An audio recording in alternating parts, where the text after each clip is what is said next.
Unit number 2 है हमारी electrical heating, और जो आज हम कवर करने वाले हैं टॉपिक 2.3, उसमें हम स्टडी करेंगे types of electric heating. Electric heating कितने तरह की होती है, उसमें हम देखेंगे कि इलेक्ट्रिक हीटिंग दो तरह की होती है, power frequency heating and high frequency heating. और फिर उसके पार्ट्स देखेंगे, रेजिस्टेंस हीटिंग, आर्क हीटिंग, और हाई फ्रीक्वेंसी हीटिंग के induction heating and dielectric heating.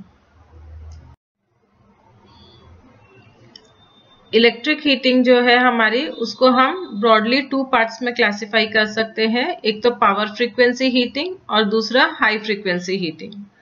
Power frequency heating को फिर 2 पार्ट्स में डिवाइड करते हैं, resistance heating and arc heating. Resistance heating दो तरह की होती है, direct resistance heating and indirect resistance heating. Arc heating भी दो तरह की होती है, direct arc heating and indirect arc heating. अगर हम देखें हाई फ्रीक्वेंसी हीटिंग को हम 3 पार्ट्स में डिवाइड कर सकते हैं, induction heating, dielectric heating and infrared heating. और इंडक्शन हीटिंग को फिर हम 2 पार्ट्स में क्लासिफाई कर रहे हैं, direct core type induction heating and coreless induction heating. तो अब आज के इस यूनिट में हम लोग स्टडी करेंगे अपने पावर फ्रीक्वेंसी हीटिंग और उसके अलग अलग पार्ट्स को। पावर फ्रीक्वेंसी हीटिंग में हमारा एक टाइप जो आता है वो है रेजिस्टेंस हीटिंग।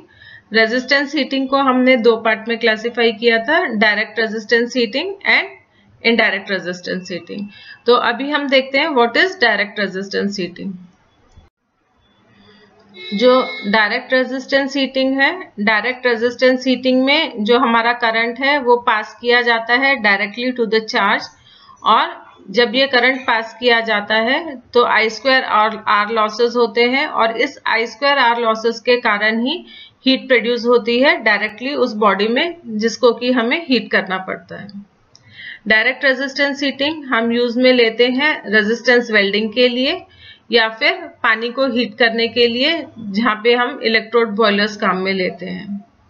अगर हम इलेक्ट्रोड बॉयलर अगर हम यूज में ले रहे हैं तो इलेक्ट्रोड्स जो है उनको हमारे पानी के टैंक के अंदर डिप कर दिया जाता है, फिर इलेक्ट्रोड्स में करंट फ्लो किया जाता है, और उस करंट की वजह से I² R लॉसेस प्रोड्यूस होते हैं, और वाटर जो है वो I² R लॉसेस की वजह से जो हीट प्रोड्यूस हो रही है उसकी वजह से वाटर हमारा हीट होने लग जाता है। अगर हमें 100 डिग्री सेल्सियस तक का टेम्परेचर चाहिए तो हम लोग माइल्ड स्टील के इलेक्ट्रोड्स काम में ले सकते हैं। एसी सप्लाई जब हम काम में लेते हैं तो एसी सप्लाई वेरी करती है हमारी 2 to 20 वोल्ट्स, और करंट जो है वो प्रोड्यूस हो सकता है 250 एम्पियर्स के अराउंड। जो हमारी डायरेक्ट रेजिस्टेंस हीटिंग है उसमें हमें स्टीयरिंग के लिए, मतलब मिक्स करने के लिए कोई भी एक्सटर्नल इक्विपमेंट्स की जरूरत नहीं पड़ती। डायरेक्ट रेजिस्टेंस हीटिंग में स्टीयरिंग एक्शन जो है वो चार्ज के अंदर ऑटोमेटिकली होता रहता है। ये है हमारा फिगर एक डायरेक्ट रेजिस्टेंस हीटिंग का। डायरेक्ट रेजिस्टेंस हीटिंग में ये जो ब्लैक कलर से दिखाए गए हैं ये 2 इलेक्ट्रोड्स हैं। इलेक्ट्रोड्स की संख्या 2 होती है अगर हम सिंगल फेज एसी सप्लाई पे काम में ले, या फिर डीसी सप्लाई। अगर हम 3 फेज एसी सप्लाई काम में ले रहे हैं तो हमारे इलेक्ट्रोड्स की संख्या जो है वो 2 से बढ़कर 3 हो जाएगी। ये नीचे हमारा चार्ज दिया हुआ है। चार्ज जो है वो हमारा सॉलिड, लिक्विड या पाउडर किसी भी फॉर्म में हो सकता है।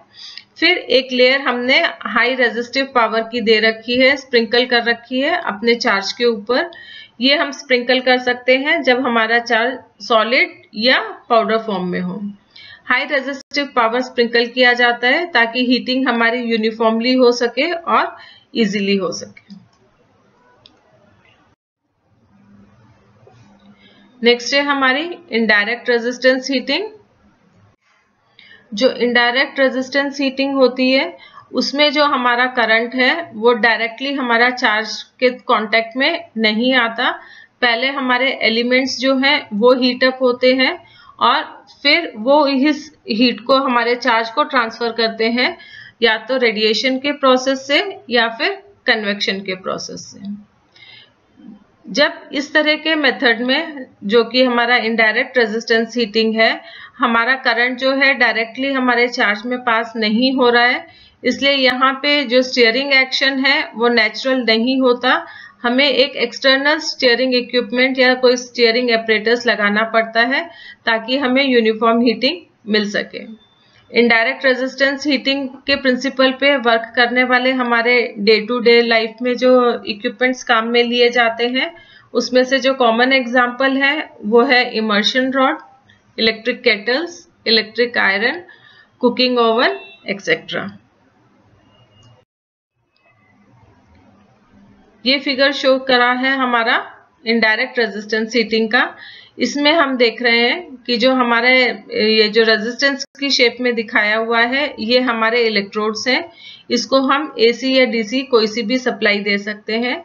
ये इलेक्ट्रोड्स जो है ये हमारे इस चार्ज के डायरेक्ट कांटेक्ट में नहीं है। इन इलेक्ट्रोड्स को पहले एक चैम्बर के अंदर रखा हुआ है, ये एलिमेंट हीट होते हैं और फिर ये रेडिएशन या फिर कन्वेक्शन के थ्रू जो है अपनी हीट ट्रांसफर करते हैं हमारे इस चार्ज के अंदर। तो इसमें क्योंकि हमारा ये जो रेजिस्टिव एलिमेंट है वो डायरेक्ट चार्ज के कांटेक्ट में नहीं है, इसलिए स्टीयरिंग एक्शन ऑटोमेटिकली नहीं होता। स्टीयरिंग एक्शन के लिए हमें अलग से अरेंजमेंट करना पड़ता है।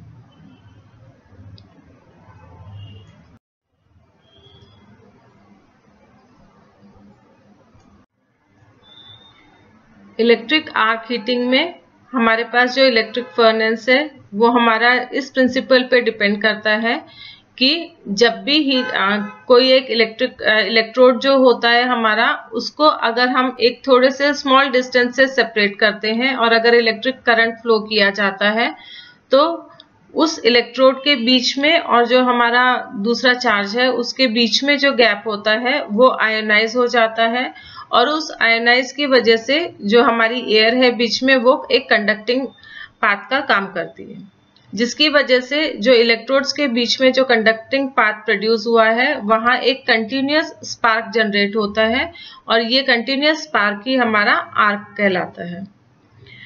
आर्क हीटिंग में हमारे पास डायरेक्ट आर्क हीटिंग में जो आर्क जनरेट किया जाता है वो जनरेट किया जाता है बिटवीन जो टू इलेक्ट्रोड्स हैं हमारे उसमें और हमारे चार्ज के बीच में।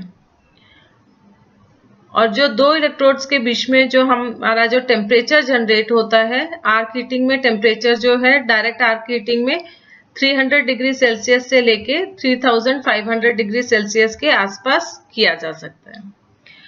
आर्क हीटिंग भी हमारी दो तरह की होती है। हम कह सकते हैं कि आर्क फर्नेस जो है वो दो तरह के होते हैं, डायरेक्ट आर्क फर्नेस और इनडायरेक्ट आर्क फर्नेस।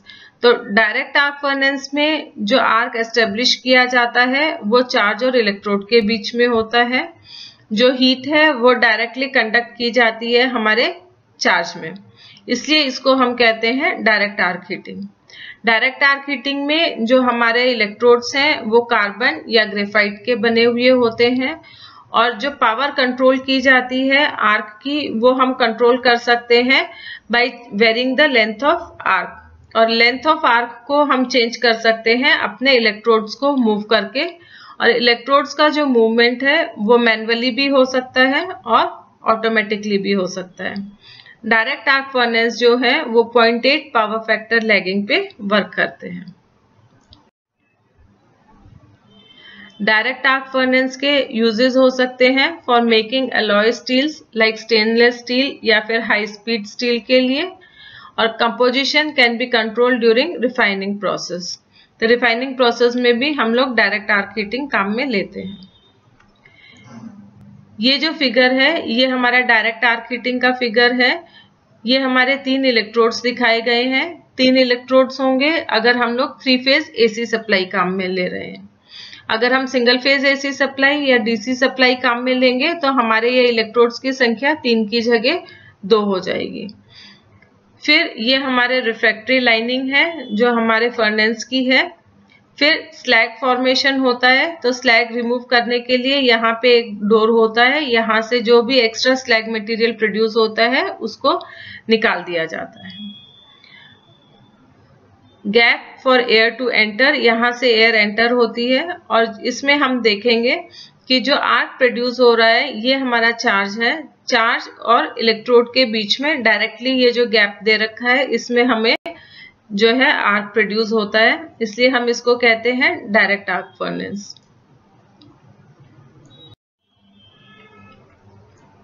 ये हमारा एक इनडायरेक्ट आर्क फर्नेस है। ये हमारे दो इलेक्ट्रोड्स हैं, तो जो चार्ज प्रोड्यूस हो रहा है वो ये वाला चार्ज प्रोड्यूस हो रहा है दो इलेक्ट्रोड्स के बीच में। ये जो मोल्टन मेटल हम दिखा रहे हैं, ये मोल्टन मेटल जो है ये हमारा चार्ज है। तो जो चार्ज से हमारी हीट ट्रांसफर हो रही है वो हो रही है बाय रेडिएशन। और ये जो है ये रॉकिंग यूनिट ये शो की हुई है और ये जो बाहर हम शो कर रहे हैं ये हमारी फर्नेस की जो है वो रिफ्रैक्टरी लाइनिंग है।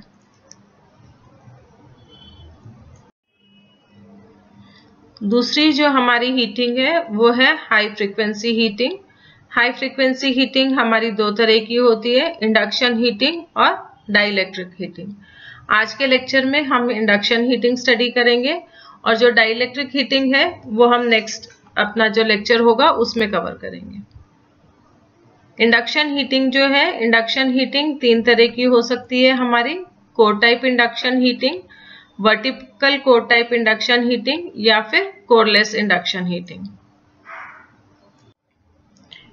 इंडक्शन हीटिंग जो है वो ट्रांसफॉर्मर प्रिंसिपल पर वर्क करती है, इसलिए इंडक्शन हीटिंग को हम लोग एडी करंट हीटिंग के नाम से भी जान सकते हैं।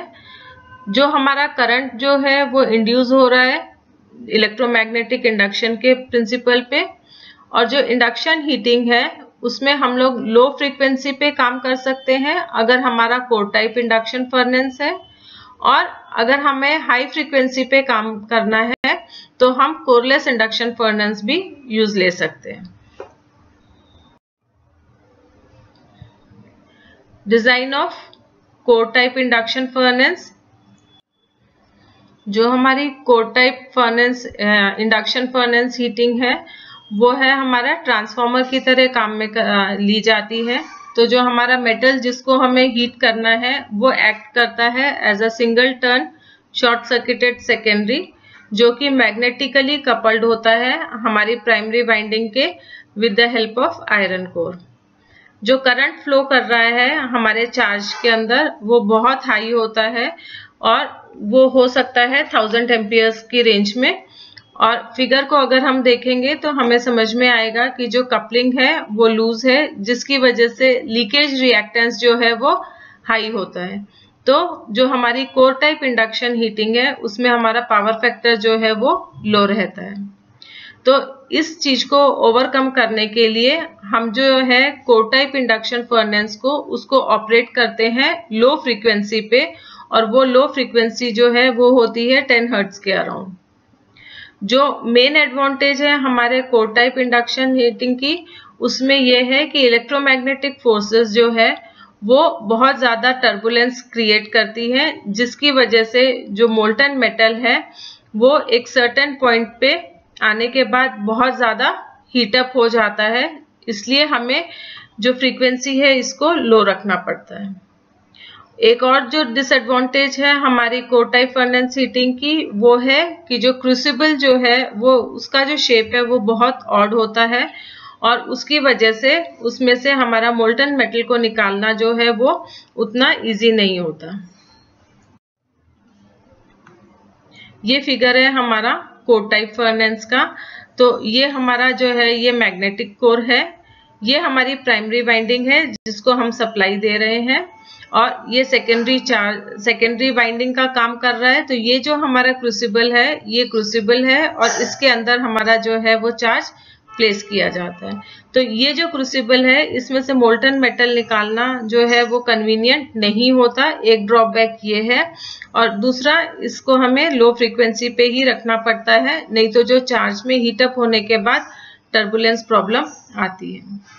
दूसरी एक जो मेन डिसएडवांटेज हो सकती है इस इंडक्शन हीटिंग में, direct core type induction heating में, इस क्रूसिबल में, उसमें यह है कि हमें थोड़ा सा मोल्टन मेटल इसमें छोड़ना पड़ता है ताकि अगली बार के लिए हमारा जो सेकेंडरी है वो शॉर्ट सर्किटेड रहे।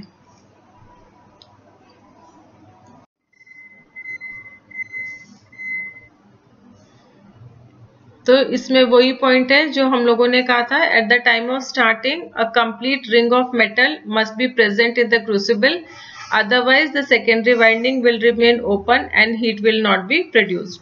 तो सेकेंडरी वाइंडिंग को शॉर्ट सर्किट करने के लिए हमें उसमें थोड़ा सा मोल्टन मेटल नेक्स्ट प्रोसेस के लिए छोड़ना पड़ता है। फिर जैसे कि हमने देखा कि जो हमारी इंडक्शन हीटिंग है डायरेक्ट कोर टाइप वाली, उसमें हमें लो फ्रीक्वेंसी की जरूरत पड़ती है 10 हर्ट्ज के करीब। तो ये लो फ्रीक्वेंसी के लिए या तो हमें एक अलग से मोटर जनरेटर सेट की जरूरत पड़ती है या फिर एक फ्रीक्वेंसी चेंजर की जरूरत पड़ती है, जिसकी वजह से एक एक्स्ट्रा कॉस्ट का इन्वॉल्वमेंट हो जाता है हमारे इस फर्नेस में। तो आजकल जो हम है इस वाले फर्नेस को कम काम में ले रहे हैं इन सारी ड्रॉबैक्स की वजह से।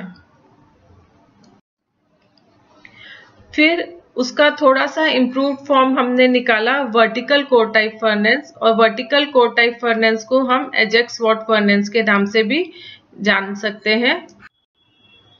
तो जो हमारा वर्टिकल कोर टाइप फर्नेस है उसमें हमारे पास एक एडवांटेज ये है कि इसको अगर हम कंटिन्यूअस ऑपरेशन में काम में ले रहे हैं तो हम नॉर्मल फ्रीक्वेंसी जो है हमारी 50 हर्ट्ज उस पे काम कर सकते हैं। इसमें हमें अलग से फ्रीक्वेंसी चेंजर की जरूरत नहीं पड़ेगी। इसमें जो हमारा कोर होता है वो लेमिनेटेड होता है और स्टील का बना हुआ होता है, और जो सेकेंडरी है, सेकेंडरी सर्किट जो है वो बहुत कम हमारा मोल्टन मेटल डाला जाता है, तो वो उससे भी शॉर्ट सर्किटेड रह जाता है, क्योंकि जो हमारा क्रूसिबल है वो इसमें एक वी शेप में बना हुआ है, तो मोल्टन मेटल बहुत कम छोड़ना पड़ता है शॉर्ट सर्किट करने के लिए। फिर क्रूसिबल की शेप इस तरह से बनी हुई है कि एक स्पाउट या एक पॉइंट ऐसा आ जाता है कि उसमें से मोल्टन मेटल को निकालना इजी होता है। साथ के साथ जो स्टीयरिंग एक्शन है वो हमारे इस वर्टिकल कोर टाइप फर्नेस में पिंच इफेक्ट की वजह से प्रोपोर्शनल होता है, और वो होता है स्क्वायर ऑफ एम्पियर टर्न्स के।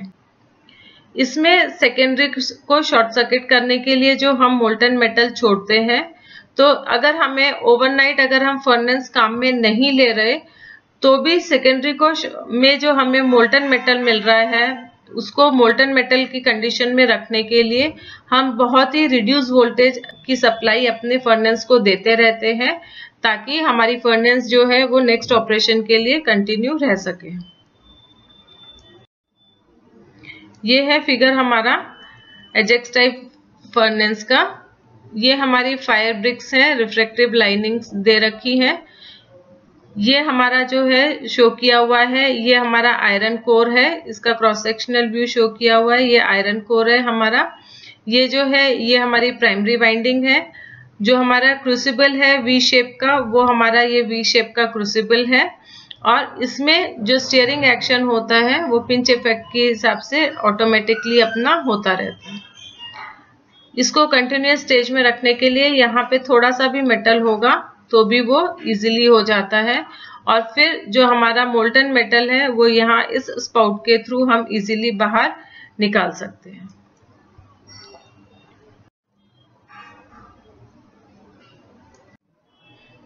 तो जो वर्टिकल कोर टाइप फर्नेस है वो हमारी कंटिन्यूअस ऑपरेशन के लिए ज्यादा सुटेबल रहती है, और इसमें जो अरेंजमेंट दिया गया है मोल्टन मेटल को निकालने के लिए वो थोड़ा सा कन्वीनियंट है।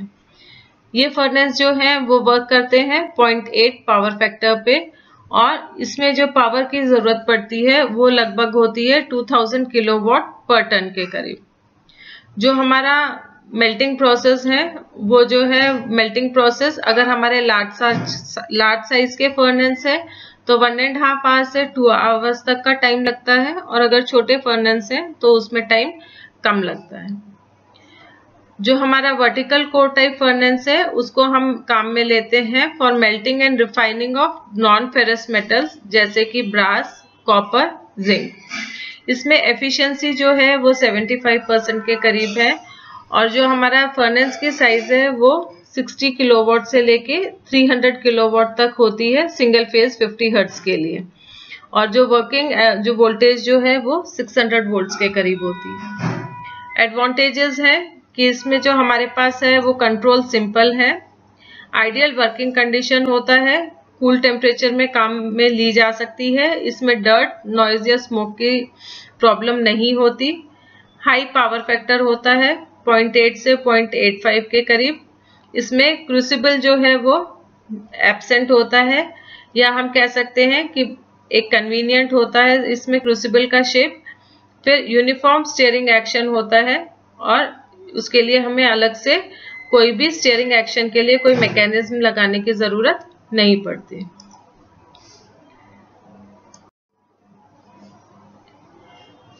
फिर नेक्स्ट है हमारी कोरलेस इंडक्शन फर्नेस।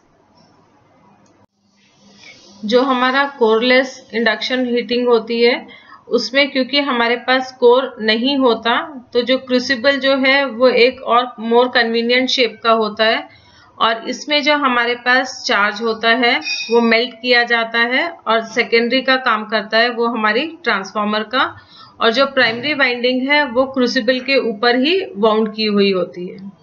इसमें जो एडी करंट्स प्रोड्यूस होते हैं वो ना केवल हमारे चार्ज को हीट अप कर रहे हैं, बल्कि एडी करंट की वजह से इसमें ऑटोमेटिक स्टीयरिंग एक्शन जो है वो भी प्रोड्यूस होता है। फ्रीक्वेंसी जो है यूज की जाती है वो डिपेंड किया जाता है हमारी फर्नेस की साइज पे। अगर हमारे फर्नेस जो है वो लो कैपेसिटी के हैं, लोअर साइज की फर्नेस है, तो उसमें हमें ज्यादा फ्रीक्वेंसी की जरूरत पड़ती है, और वो फ्रीक्वेंसी हो सकती है 3000 हर्ट्ज के आसपास। और अगर हमारी फर्नेस जो है वो लार्ज साइज की है तो उसमें फ्रीक्वेंसी को रिड्यूस कर दिया जाता है, और वो फ्रीक्वेंसी होती है 60 हर्ट्ज के लगभग। इसमें कॉपर लॉसेस को रिड्यूस करने के लिए जो हमारी वाइंडिंग है वो वायर्स के फॉर्म में नहीं होके खाली कॉपर की ट्यूब्स के फॉर्म में होती है। वो ट्यूब्स जो अंदर से होलो होती है, उसमें अंदर जो है वो पानी का सर्कुलेशन किया जाता है, कोल्ड वाटर का, ताकि वाइंडिंग जो है वो ज्यादा हीटअप नहीं हो।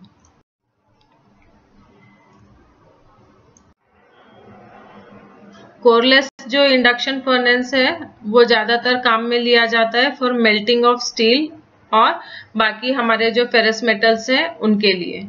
जो कैपेसिटी है इन फर्नेस की वो होती है हमारी 50 kg से लेके 20 टन के आसपास। जो इनिशियल कॉस्ट जो है वो आर्क फर्नेस के कंपैरिजन में हमारी कोरलेस इंडक्शन हीटिंग में ज्यादा होती है। ये फिगर है हमारा कोरलेस इंडक्शन हीटिंग का। ये हमारी प्राइमरी वाइंडिंग है जो कि हमारे इसके ऊपर लपेटी हुई है क्रूसिबल के ऊपर डायरेक्टली, और ये जो प्राइमरी वाइंडिंग है ये हॉलो कॉपर की ट्यूब्स है, और इन ट्यूब्स के अंदर वाटर सर्कुलेट किया जाता है।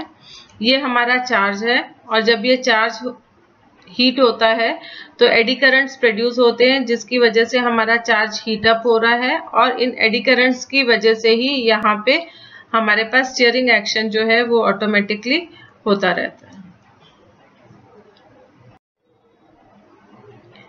Advantages of coreless induction furnace. Coreless induction furnace जो है उसकी ऑपरेटिंग कॉस्ट जो है वो कम होती है। स्टीयरिंग एक्शन जो है वो ऑटोमेटिक होता है एडी करंट्स की वजह से। इसको इंस्टॉल करने के लिए जो कॉस्ट लगती है वो कम होती है। यहाँ पे एब्सेंस ऑफ डर्ट, स्मोक और नॉइज की वजह से यहाँ पे वर्किंग एटमॉस्फेयर जो है वो अच्छा होता है। मेल्टिंग टाइम जो है वो कम रहता है।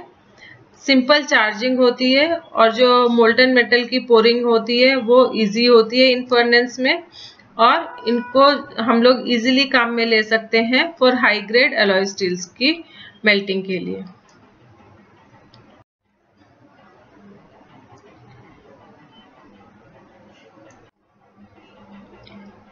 फिर methods of obtaining power supply for coreless induction furnace. Coreless induction furnace में पावर सप्लाई जो है वो ऑर्डिनरी सप्लाई से ही हमें मिल सकती है। उसकी फ्रीक्वेंसी को हाई कन्वर्ट करने के लिए हम लोग ऑसिलेटर्स काम में लेते हैं। ऑसिलेटर्स जो है वो हमारी फ्रीक्वेंसी को कन्वर्ट कर देते हैं in the order of megahertz. जो एसी सप्लाई है, AC supply is stepped up with the help of a transformer, और फिर उसको हम रेक्टिफाई करते हैं by using bridge rectifier circuit. और जो ये रेक्टिफाइड वोल्टेज होती है, फिर ये रेक्टिफाइड वोल्टेज हम अप्लाई करते हैं अपने ऑसिलेटर्स पे, और जो ऑसिलेटर से हाई फ्रीक्वेंसी आउटपुट हमें मिलता है वो हम अप्लाई कर देते हैं अपने फर्नेस में।